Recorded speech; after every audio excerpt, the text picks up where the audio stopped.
Well, Doug and I are here with John McClane to discuss Die Hard and the spiritual themes in the movie. Yippee-ki-yay, So, podcasters. yeah, some of the themes that we're going to discuss are here as kind of universal concepts that are true about everything in our world, and others are parallels. But John McClane here later, he's going to tell us why John McClane is a Jesus figure in the first Die Hard movie. So that's going to be fascinating to hear. We're going to play the 12-minute game. It's where we set a timer, and then each of us has a few minutes to share what we saw in this movie spiritually before the time runs out. And when it runs out, and we run out of time. So one of you guys is going to give us a recap of the film before we start the timer, right? So our listeners can get a plot refresher. Yeah, I'll welcome everybody. I think it'll be that guy. I'll welcome everybody to the party, pal. All right. So Die Hard is a 1988 action/Christmas movie starring Bruce Willis as a New York police officer, John McClane, who is flying out to California for a Christmas party to meet up with his estranged wife. While there, Hans Gruber shows up with his henchmen, and they are trying to break into the vault of Nakatomi Tower, and things just don't go well. Just like Jerusalem. Yes. And John McClane takes out everybody, and they blow up a building, and the dad from Family Matters is in it, and Carl Winslow is in it playing yet another cop. Yeah, everything's happy at the end. They destroy a building, but they save the money, and Hans Gruber is eliminated. So that's basically the rundown of Die Hard. Very good. Well, are you guys ready to start the timer and start digging into the spirituality of this film? Let's do it. I believe so. All right, we're all going to count down, and we're going to click on our timers at the same time. We got 12 minutes, and I believe I'm up first, right? Doug will start. Let's start with Doug, and then you. Yeah. I'm going first. I'm ready. All right, ready? Here we go. 3, 2, 1, go! All right. So I came up with a handful of just small little themes. Again, just kind of breaking down small little moments in the movie. One thing I look at is faith. John McClane's got to have faith that his abilities, no matter how minute they might be, are going to be good enough. Are going to be good enough to help him survive and finish the task. So the fact that he has faith in himself is a good thing. But at the same point, he's also learning trust. At the beginning, you kind of mentioned, or we were talking about earlier, he was coming out to fix an estranged marriage. And he's just kind of a loner, you know. If you go throughout the entire Die Hard franchise, he's always kind of by himself. He might pick up a friend here and there or something like that, but he's always the lone cop. He doesn't have a partner or anything like that. And throughout the movie, you know, he's got to find these people to kind of help him out. And I don't want to go too much deeper into that, but you know, so you see him transform, trust, you know, he's starting to trust people a little bit more. Those are a couple I found playing around a little bit. If you know 80s action movies, they are pretty insane and over the top. And if you continue watching the Die Hard franchise, they just keep getting crazier and crazier. They're fun.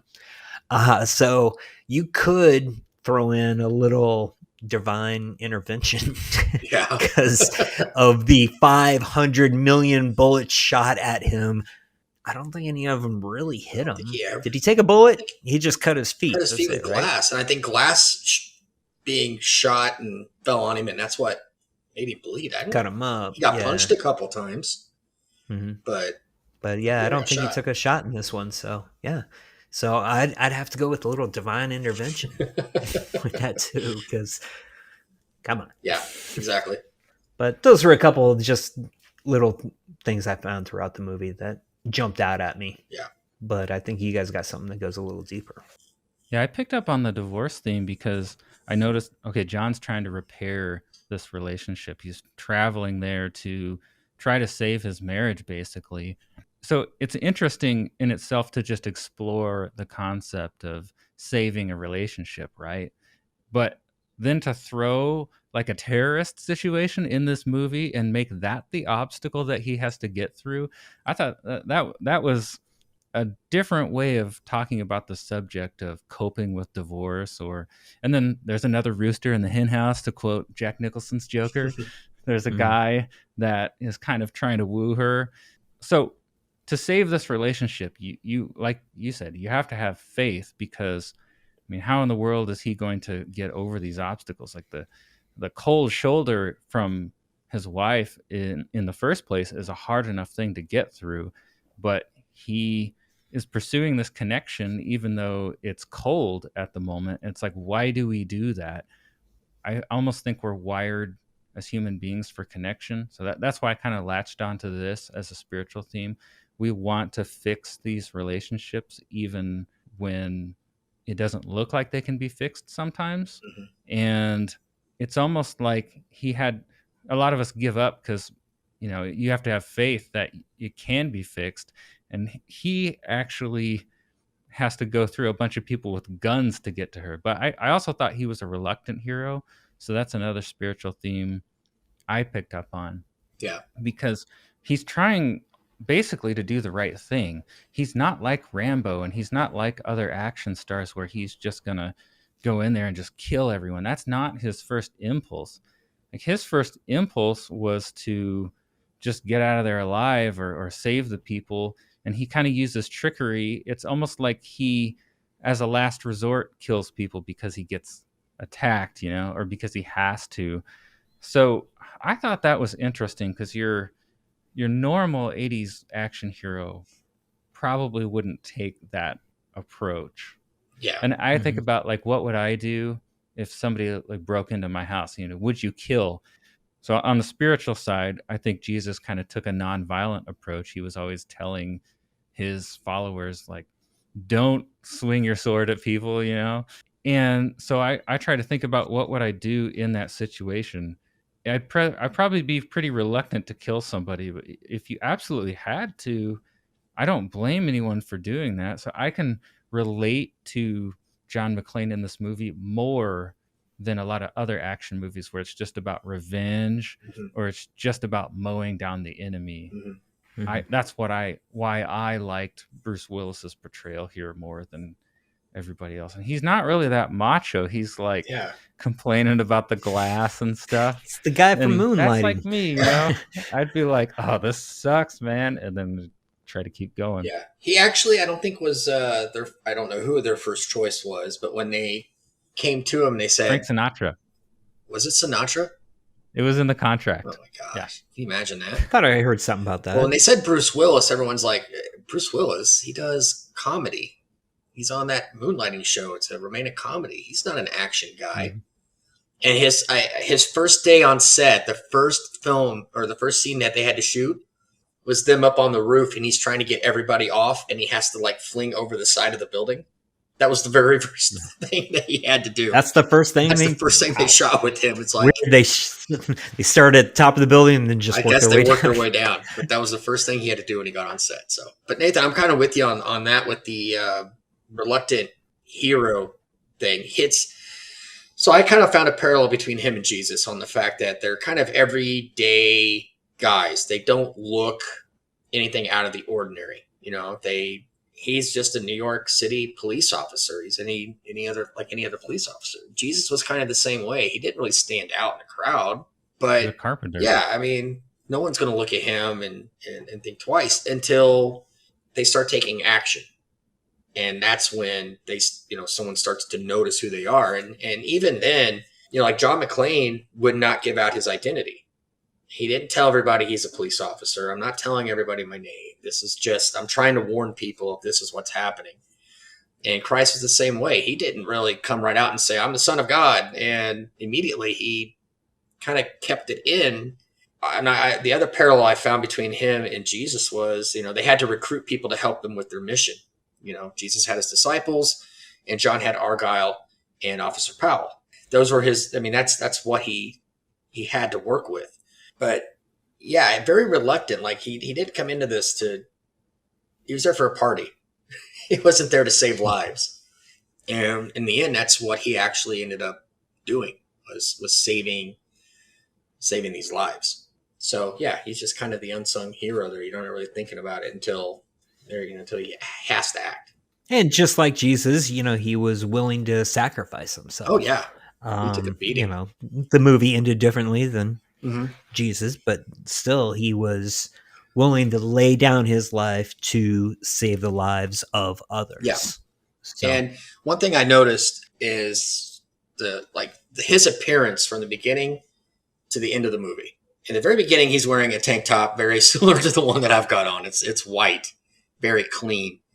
And by the end of the movie, it's stained, it's dirty, it's bloody, and it shows the sacrifices he's been making. His feet are all cut up, his hands are all cut up. And I mean, he's been beaten, he's been abused, and he's done all of that for the safety of all these strangers. I mean, he didn't know anybody at this party but his wife. That's it.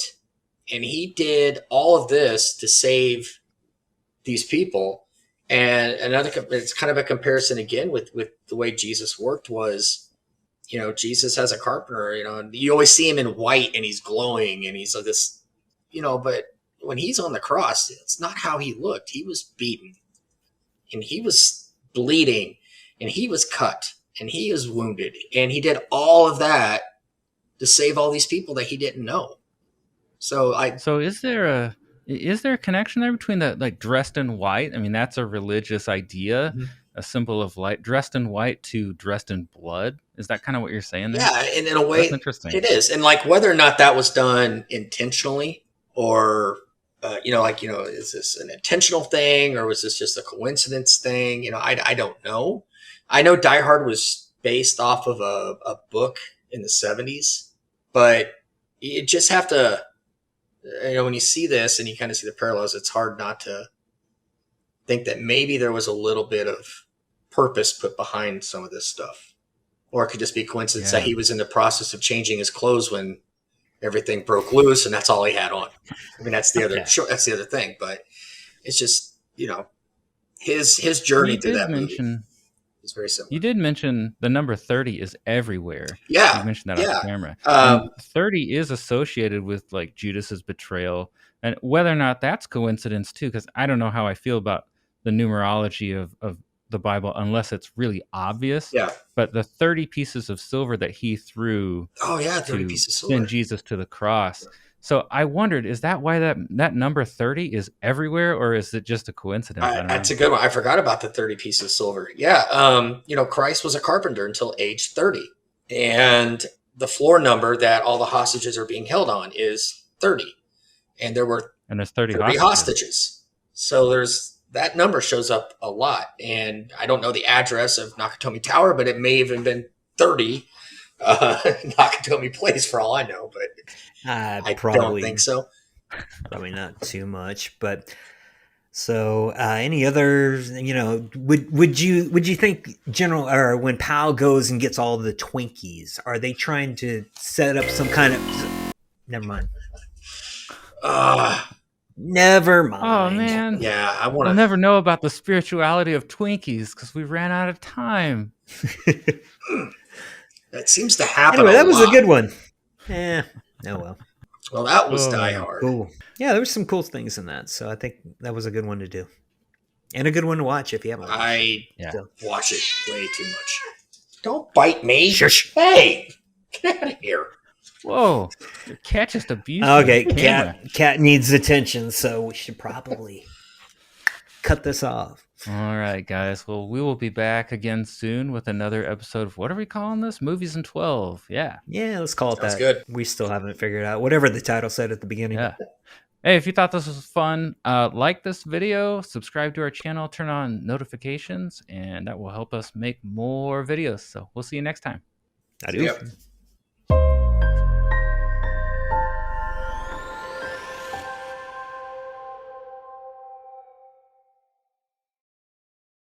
Is a 1988 action. Louder. What? Die Hard. No, right. Die Hard is a you're really loud. I'm excited because I love this movie.